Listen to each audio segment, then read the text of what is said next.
Bertie the bus was giving some visitors a tour of the island of Sodor.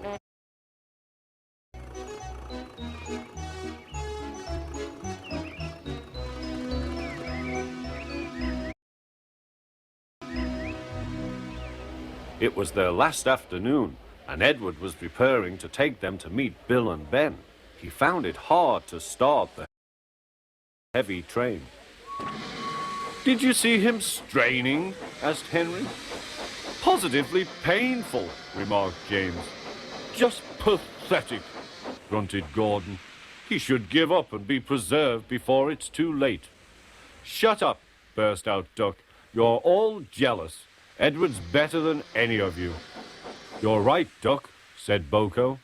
"Edward's old, but he'll surprise us all." "I've done it, we're off! I've done it, we're off!" said Edward as he finally puffed out of the station.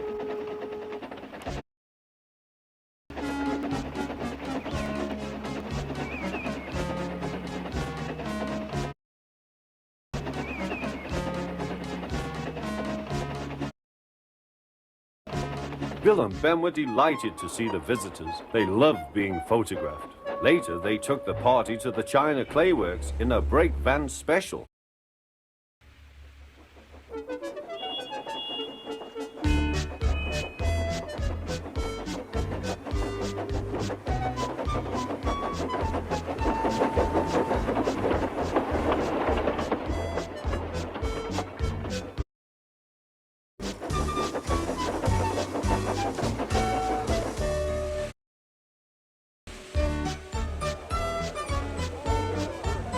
Everyone had a splendid time, and the visitors were most impressed.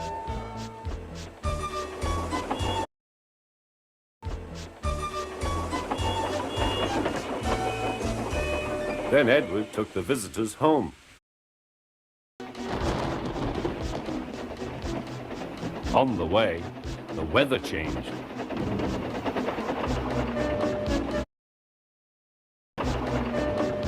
Wind and rain buffeted Edward. His sanding gear failed, and his fireman rode in front, dropping sand on the rails by hand.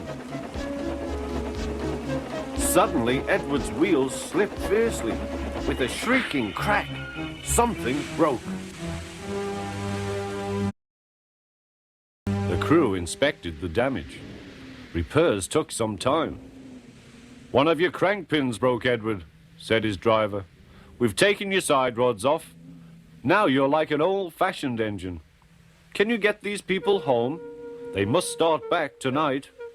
"I'll try, sir," promised Edward. Edward puffed and pulled his hardest, but his wheels kept slipping and he could not start the heavy train.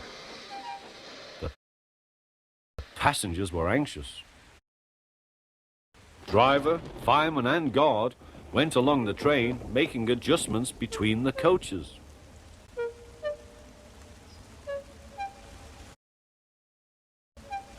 "We've loosened the couplings, Edward. Now you can pick your coaches up one by one, just as you do with trucks." "That will be much easier," said Edward. "Come on," he puffed, and moved cautiously forward. The first coach moving helped to start the second, and the second helped the third.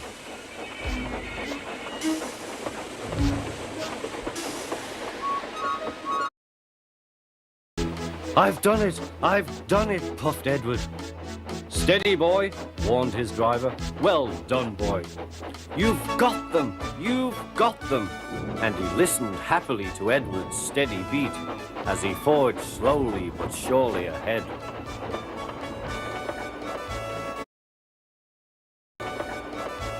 At last, battered, weary, but unbeaten, Edward steamed in.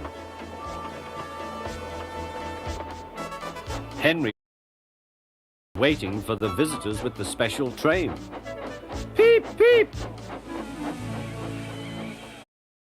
Controller angrily pointed to the clock. Excited passengers cheered and thanked Edward, his driver and fireman, before rushing off to get in Henry's train. Henry steamed away to another storm of cheers. but not before everyone knew Edward's story.